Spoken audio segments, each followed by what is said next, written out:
น้องๆน่ารักเหลือเกินนะครับมีใครอยากจะคุยพี่เบิร์ดนะครับดูค่ะก็อยากบอกว่าพี่เบิร์ดเป็นไอดอลของพวกเราเลยค่ะแล้ววันนี้ก็ได้มาร้องมันเต้นข้างๆพี่เบิร์ดรู้สึกว่าเป็นเกียรติมากแล้วก็ขอบคุณมากๆนะคะขอบคุณนะคะน้องๆเป็นเด็กไทยนะท่านผู้ชมครับน่าสนับสนุนน่าส่งเสริมแล้วก็เป็นเด็กเป็นน้องสาวของเราเป็นหลานสาวของเราที่ดูแลแล้วก็มีความประพฤติดีกันหมดเลยนะครับพี่เบิร์ดจะทำอะไรให้หนูรู้ไหมจากใจทุกคนมาเป็นใจพี่เบิร์ด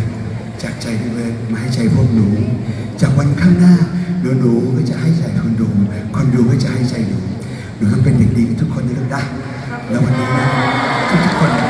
จะดูแลหนูเองเพราะพวกเราคือพี่จะบอกน้องๆว่าแฟนๆเขาบอกว่า